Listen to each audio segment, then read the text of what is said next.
अस्सलामुअलैकुम, नमस्ते, सत श्री अकाल एंड जय श्री राम। कैसे हैं आप लोग? आई होप आप लोग बिल्कुल ठीक होंगे और मैं भी बिल्कुल ठीक हूँ। आज हम रिएक्शन देने वाले हैं। एक वीडियो है अटल बिहारी वाजपेयी जी के ऊपर और इनकी ऊपर बायोग्राफी के ऊपर वीडियो होगी। देखते हैं कि बेसिकली ये कौन थे, इनकी पर्सनैलिटी कैसी थी और भी बहुत सारी चीजें जानेंगे इस वीडियो में। सो चलते हैं इस वीडियो में। विवेक बिंद्रा जी बता रहे हैं हमें, सो फिर रिएक्शन देते हैं। So let's start.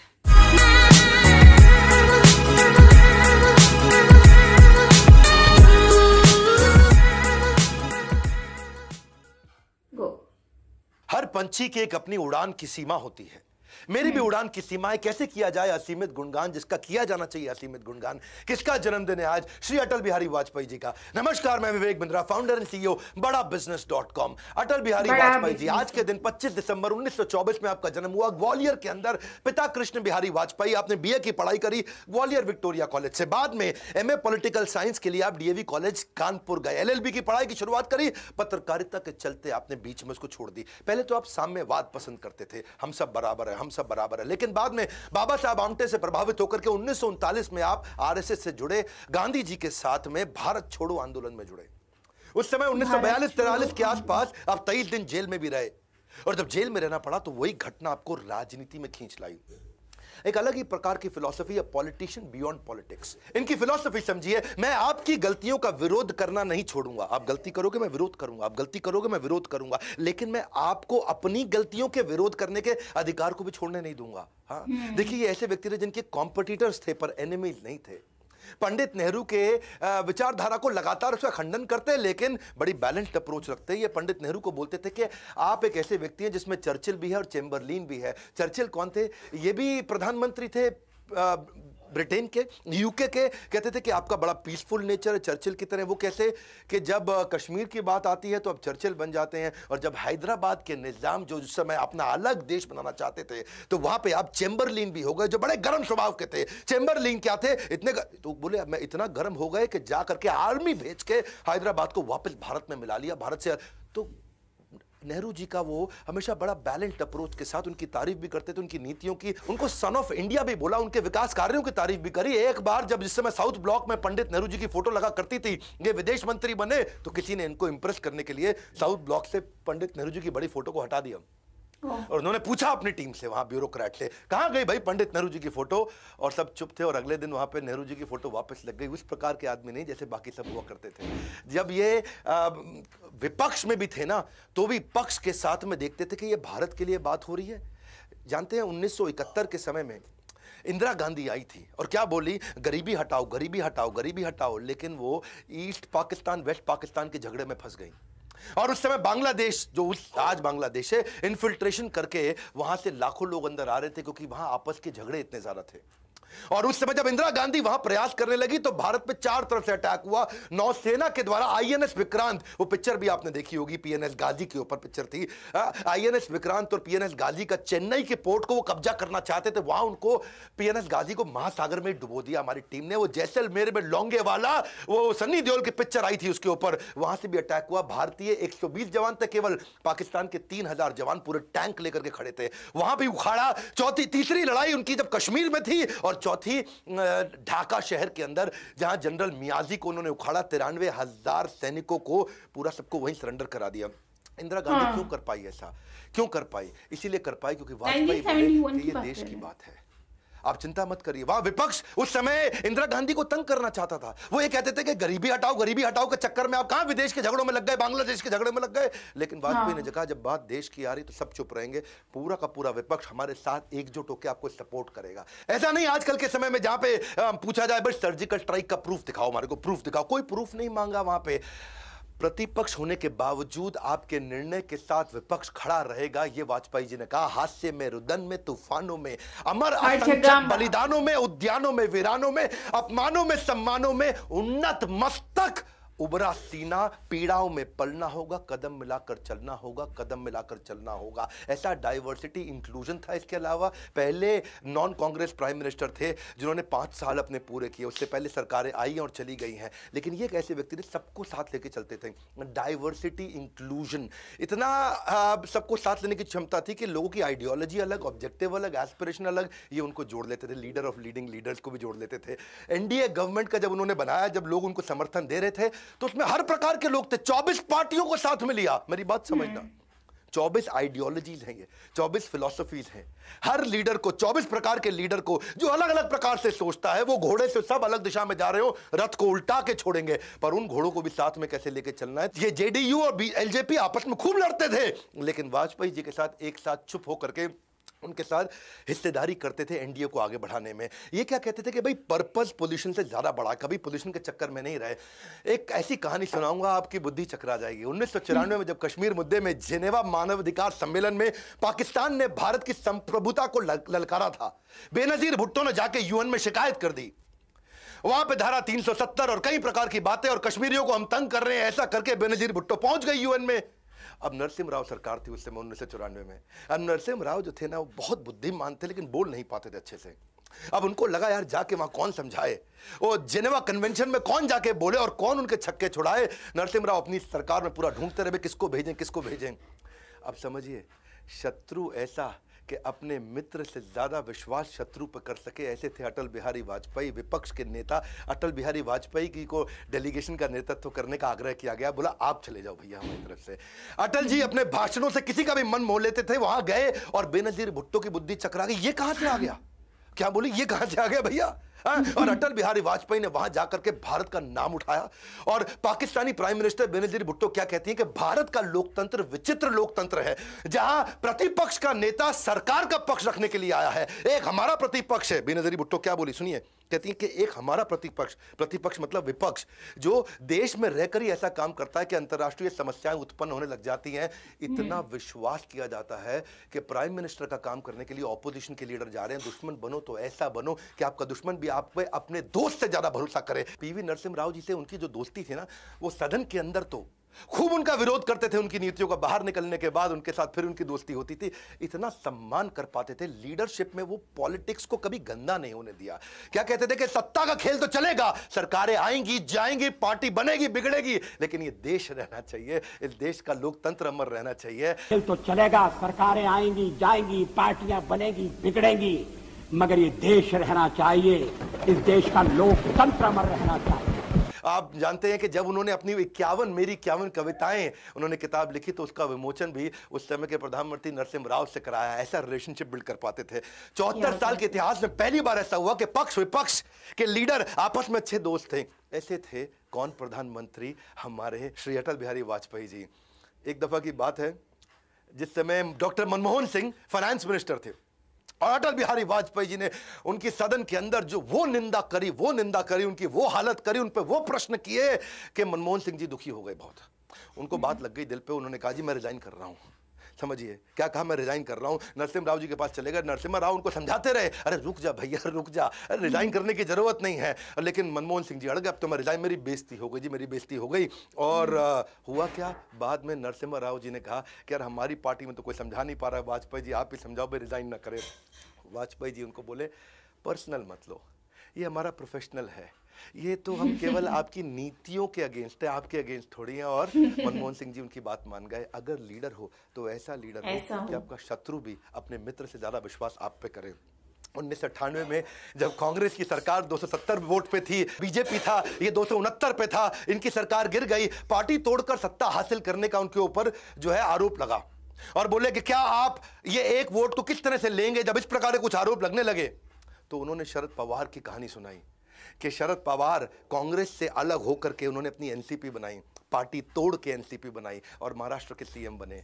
वो क्या बोले, पार्टी नहीं तोड़ेंगे हम, पार्टी को तोड़ के अगर सत्ता मिले तो मैं ऐसी सत्ता को हाथ लगाना तो दूर चिमटे से भी छूना पसंद नहीं करूंगा। शरद पवार ने अपनी पार्टी तोड़कर हमारे साथ सरकार बनाई थी, मैंने तो ऐसा कुछ नहीं किया। पार्टी तोड़कर सत्ता के लिए नया गठबंधन करके अगर सत्ता हाथ में आती है तो मैं ऐसी सत्ता को चिमटे से भी छूना पसंद नहीं करता। वाह।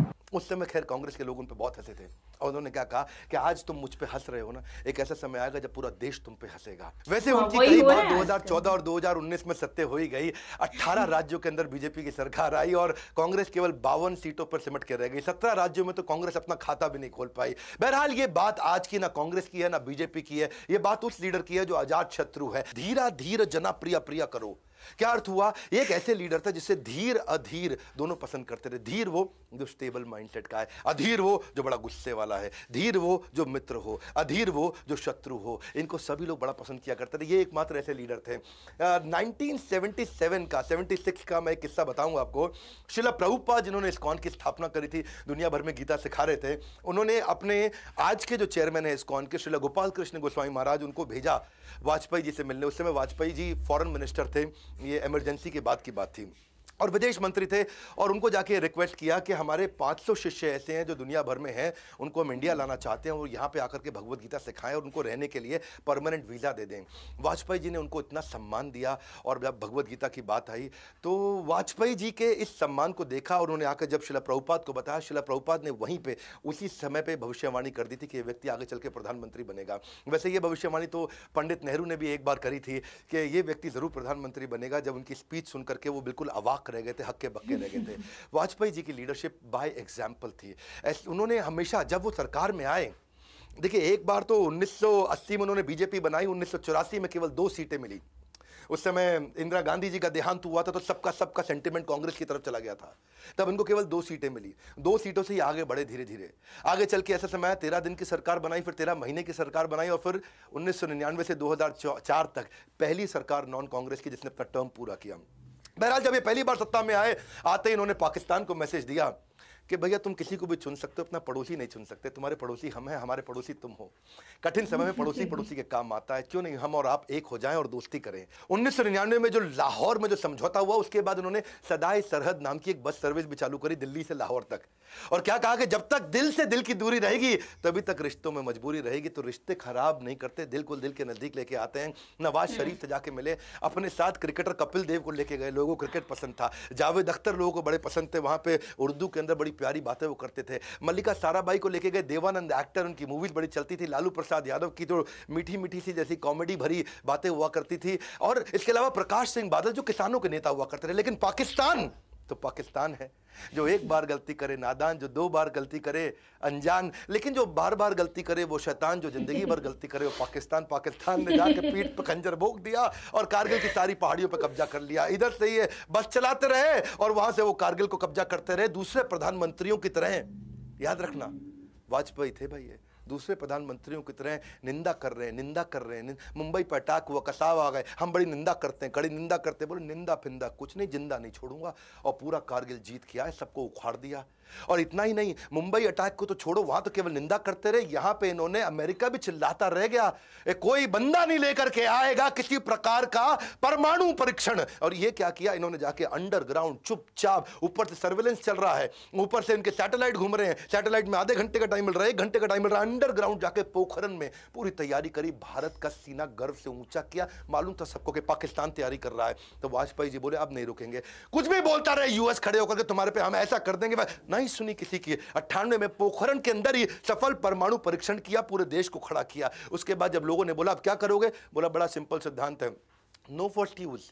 क्या है? No first use. पहले हम यूज नहीं करेंगे, पहल मैं करूंगा नहीं, दूर मैं छोड़ूंगा नहीं। वन मोर टाइम, पहल मैं करूंगा नहीं, दूर मैं छोड़ूंगा नहीं। डरता मैं किसी से नहीं, क्या हार में क्या जीत में, किंचित नहीं भयभीत में। 2004 में इन्होंने सोचा कि भाई इतने दिन से क्रिकेट बंद कर रखा है, हो गया कारगिल, बात पुरानी हो गई, वापस क्रिकेट के द्वारा रिलेशनशिप बनाते हैं। सौरव गांगुली को बुलाया और क्या बोले, पकड़ो बल्ला, मैच भी जीतिए और दिल भी जीतिए। ये रिश्ते बनाना चाहते थे, लोगों को साथ लेके चलना चाहते थे।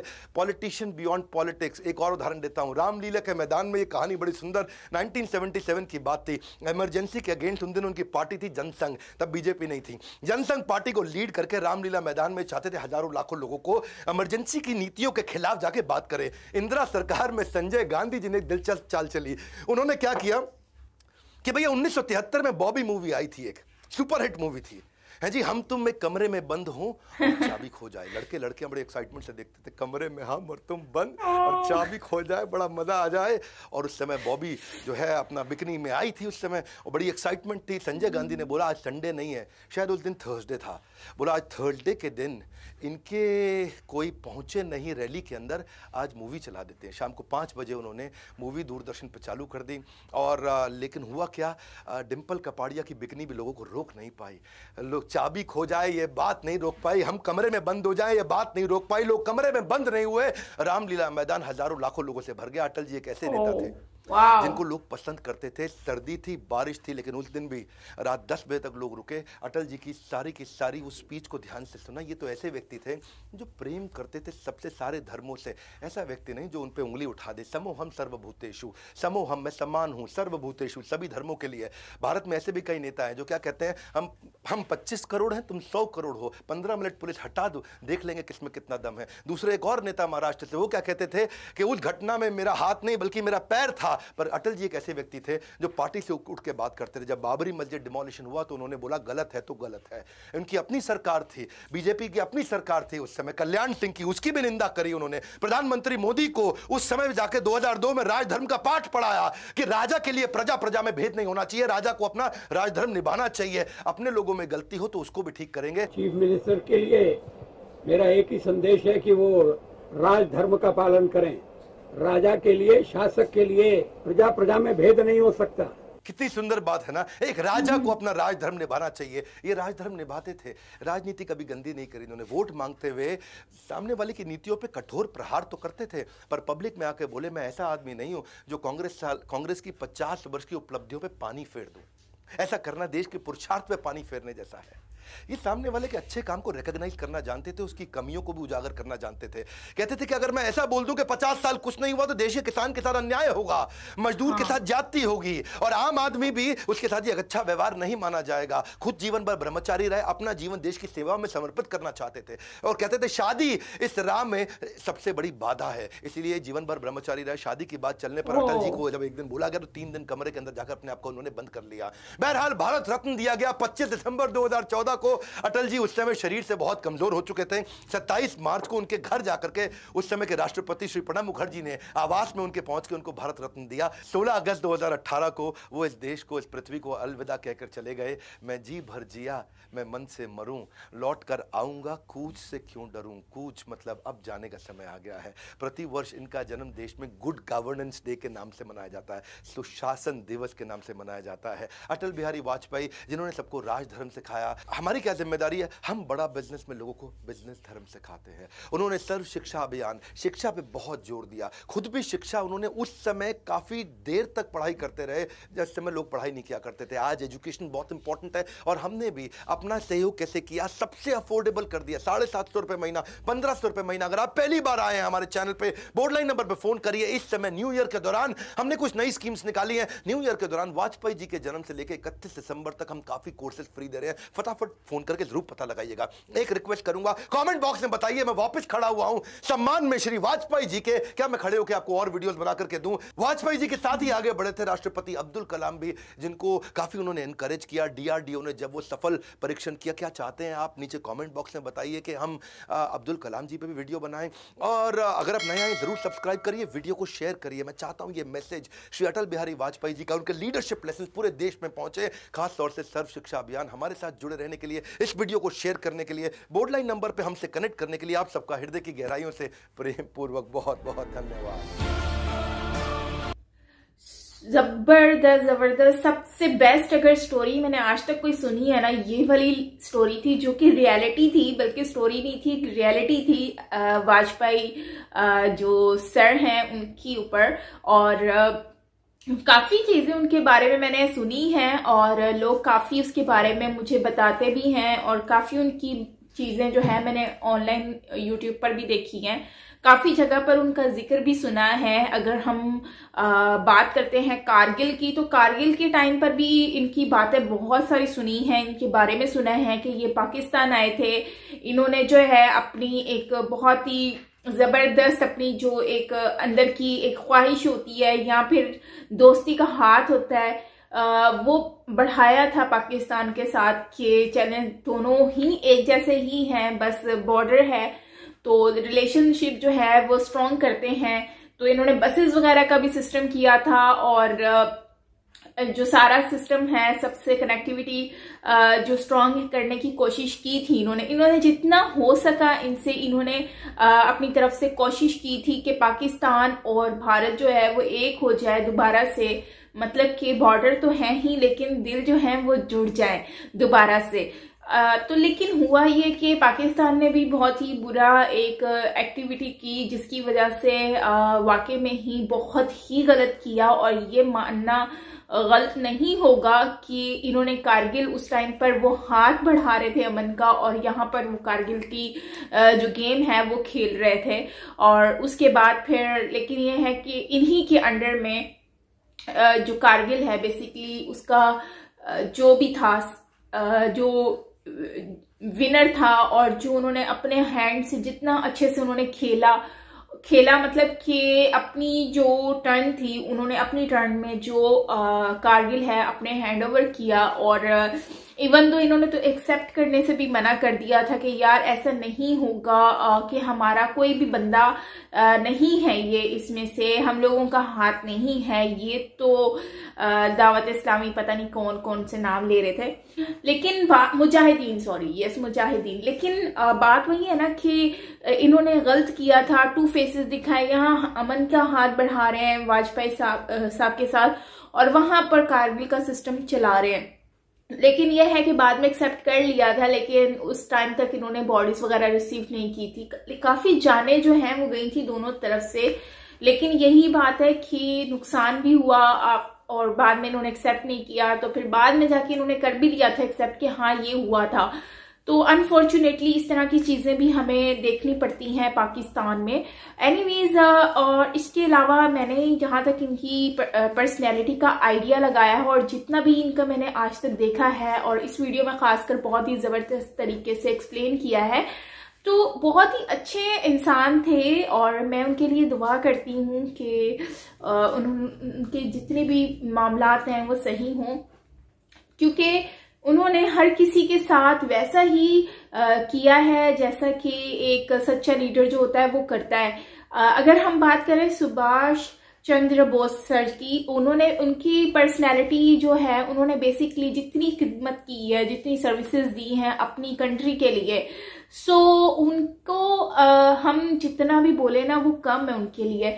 तो उनके साथ साथ अगर हम बात करते हैं इनकी, तो इनकी भी पर्सनैलिटी मुझे काफी हद तक उनके जैसी लगी, क्योंकि ये भी हमेशा अपनी कंट्री के लिए ही सोचते रहे और अपनी कंट्री ना आगे देखा ना पीछे देखा, इन्होंने बस अपनी कंट्री को देखा। और बस जैसे कारगिल का भी इन्होंने सारा सिस्टम चलाया और लोगों को जो है कहा कि हमने हर तरह से ये करना है तो करना है, वो नीचे से रास्ता बनाया है, कुछ जो भी किया इन्होंने।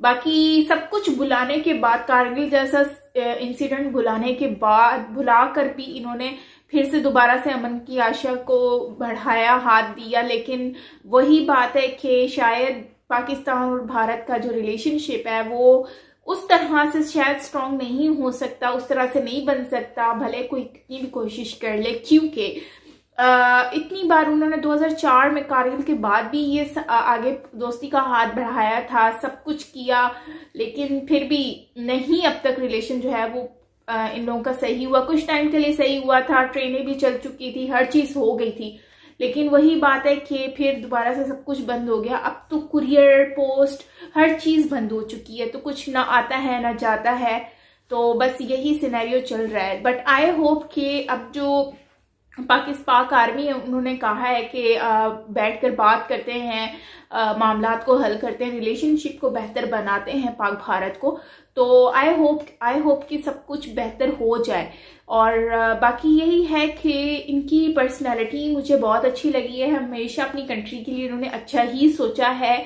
और अनफॉर्चुनेटली मुझे 2016 जो जब उन्होंने 2016 के ऊपर बात की है विवेक बिंद्रा जी ने, तो उस वक्त मेरा दिल अजीब सा हो गया, मतलब कि सैड सा फील हुआ कि कोई अपना जैसे अपना चला गया हो। तो वाकई में ही उनकी जो ये डेथ है वो बहुत ही ज़्यादा दुख है, क्योंकि ऐसे इंसान, ऐसी पर्सनालिटी जो कि अपनी कंट्री के लिए हमेशा से आगे आगे रहते हों और वो चले जाएं तो बहुत ही ज़्यादा अफसोस होता है, बहुत ही ज़्यादा दुख होता है।